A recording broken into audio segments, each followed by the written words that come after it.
funcionan y cuáles son sus beneficios y si serían adecuados para atender el problema de palomas en Bogotá.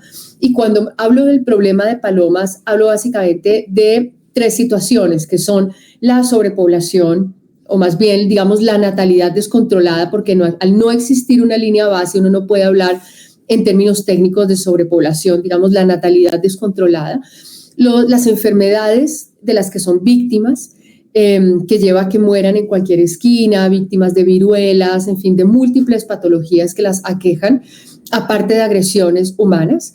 Y tercero, digamos, la conflictividad un poco que se genera entre las personas por el hecho de que unas las alimentan, las quieren y otras las agreden, las rechazan y pues consideran que son vectores transmisores de toda suerte de enfermedades.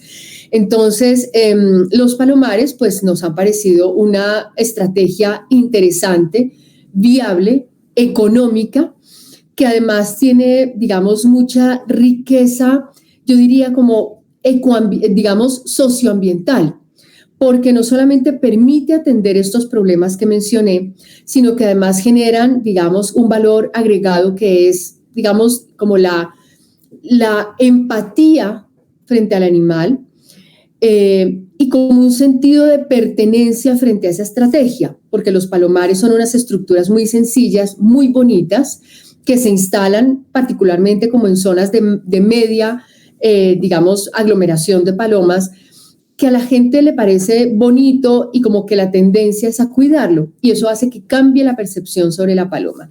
Entonces tiene un efecto, digamos, social agregado que hace que sea realmente una estrategia, digamos, sostenible también en el tiempo, aparte pues que cumple con esos propósitos fundamentales. Sí, y pues lo que mencionabas también, que pues hay como una relación amor-odio, o sea, como que son extremos, no hay como un intermedio en cuestión de las palomas.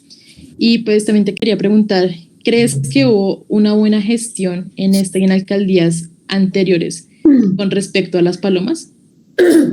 No, definitivamente, digamos, hasta el momento ningún gobierno se le ha metido al tema de las palomas como corresponde. Creo que la administración anterior intentó hacerlo. Creo que hubo un acierto y un desacierto. Creo que el acierto fue empezar a hablar del tema. Esto gracias a la presión de la ciudadanía que, digamos, sí, ha insistido mucho con el tema de las palomas, particularmente el sector de proteccionistas. Y el acierto consistió en empezar a hablar del tema y en crear una clínica de palomas, que fue como un piloto, ha sido como un piloto.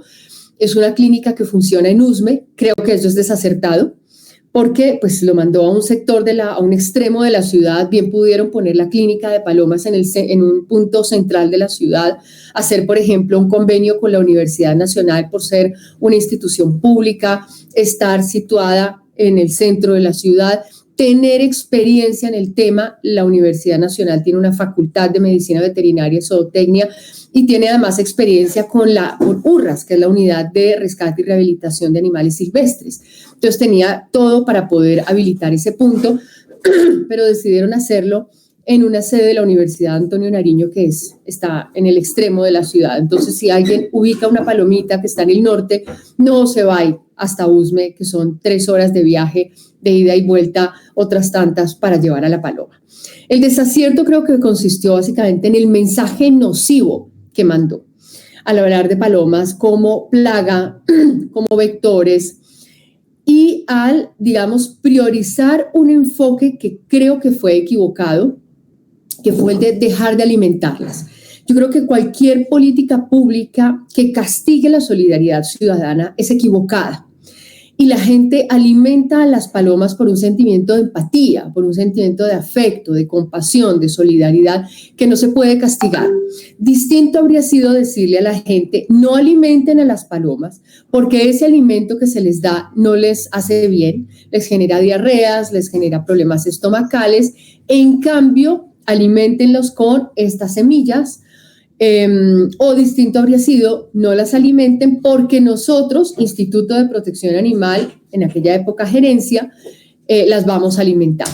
Pero solamente decirle a la gente, no las alimente y punto, es un mensaje que la gente entiende como, entonces las dejo morir de hambre, entonces que se alimenten de la basura y la carroña, porque el problema parte en nuestra mala disposición de los residuos, en que generamos basura. Entonces creo que fue un enfoque acertado en ese sentido y desacertado que lamentablemente hizo carrera y generó todavía más conflicto social, porque quienes decían son ratas voladoras, son vectores transmisores, son una porquería, pues encontraron en ese discurso público de la institucionalidad un fundamento para decir, si ven, no hay que alimentarlas porque transmiten enfermedades, porque etcétera, etcétera, etcétera. Entonces las personas que las alimentan de alguna manera recibieron apoyo de este discurso nocivo y eso generó todavía más la pugnacidad alrededor de este tema. ¿Considera que esta problemática con las palomas puede llegar a ser un problema ambiental en Bogotá? Pues hasta el momento no se ha, digamos, documentado ningún problema ambiental en el sentido, por ejemplo, de afectación a otras especies de aves. O un problema de salud pública. No existe el primer caso documentado de enfermedad humana adquirida por transmisión de palomas, es decir, de enfermedad zoonótica de origen de las palomas comunes. No existe ningún caso documentado.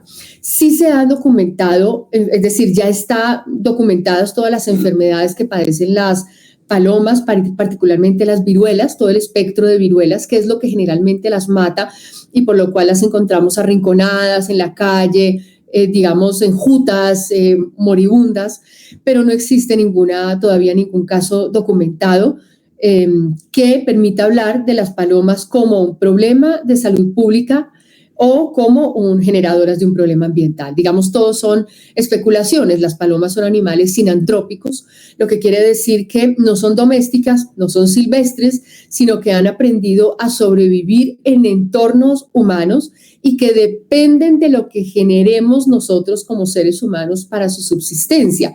Por eso es equivocado cuando las personas dicen que fue el enfoque de la administración anterior, déjenlas que ellas se buscan el alimento, porque no son animales silvestres que cacen, por ejemplo, o que tengan un entorno natural. El entorno natural, el hábitat de las palomas es nuestro entorno urbano, nuestro entorno rural, con todo lo que nosotros generamos.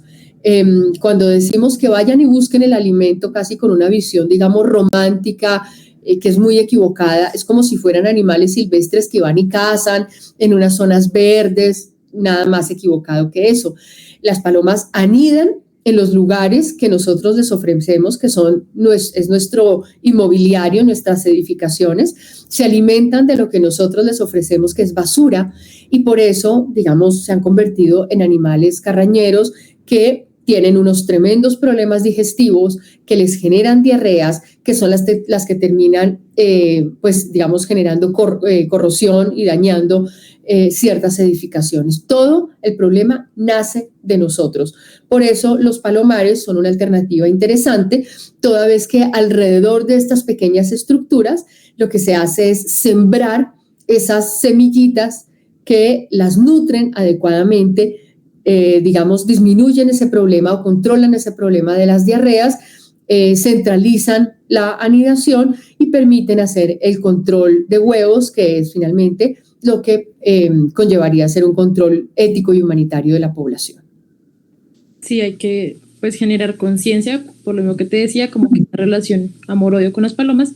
Y también te quería preguntar dónde estarían pensadas ubicar estos palomares ¿En qué partes de la ciudad? ¿Cuántos habría?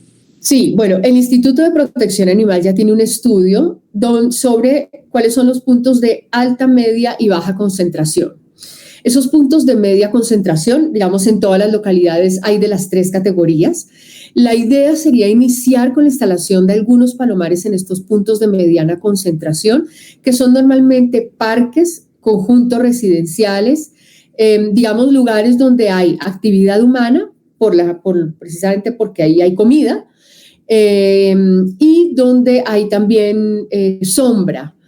Entonces, estos puntos de mediana concentración serían como los ideales para iniciar, que pueden ser, pues eso, universidades, pueden ser colegios, pueden ser conjuntos residenciales, parques de bolsillo.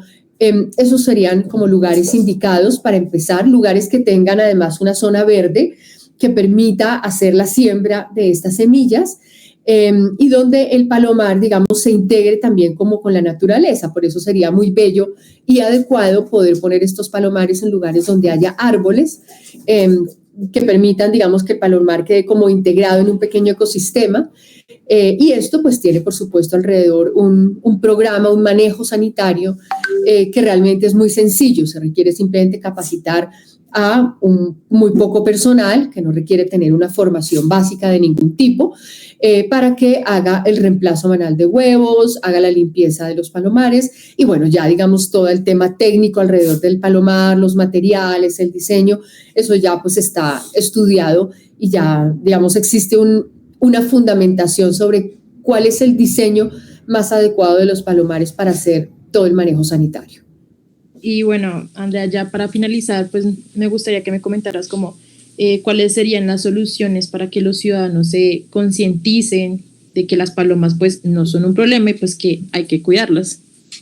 Pues Sara, yo creo que como todo hay que avanzar en 2 vías. Una vía de educación, de sensibilización, como para generar ese cambio cultural, que es un camino básicamente de unas estrategias de comunicación muy acertadas, digamos, que la gente entienda que las palomas coexisten con nosotros, que tienen el mismo derecho que nosotros, animales humanos, y que cualquier otro animal a vivir en la ciudad, toda vez que si están en las ciudades, entornos urbanos o rurales, ha sido por nuestras acciones, por nuestras conductas, por nuestras decisiones, porque finalmente las trajimos a vivir con nosotras, como a los gatos que se han vuelto ferales, como a los perros que se han vuelto ferales, etcétera.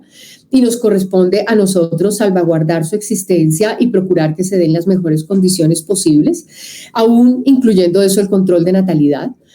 Y por otra parte, una acción institucional normada, digamos muy eficiente, una política pública que se desarrolle de la mano de la ciudadanía.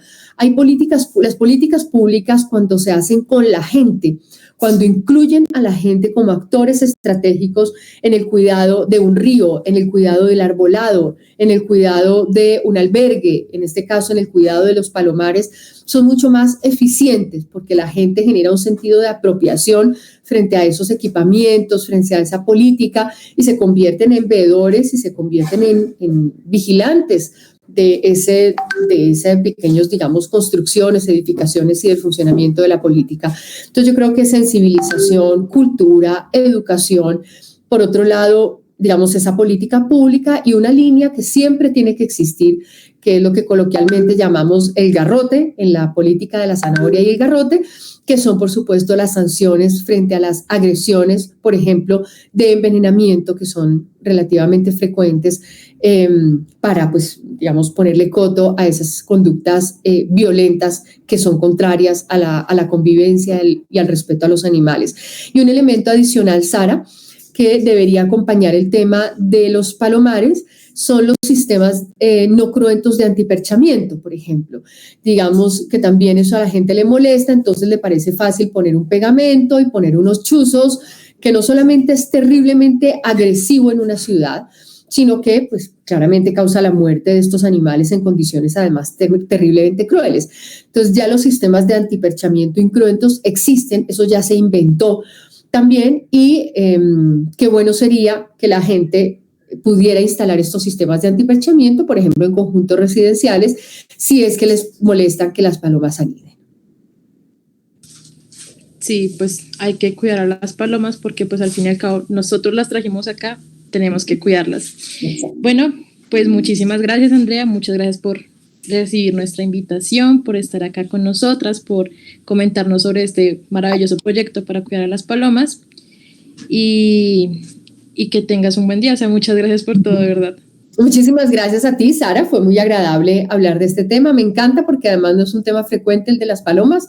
Siempre le preguntan a uno por los perros, los gatos, los silvestres y otros que son más carismáticos, pero las palomas son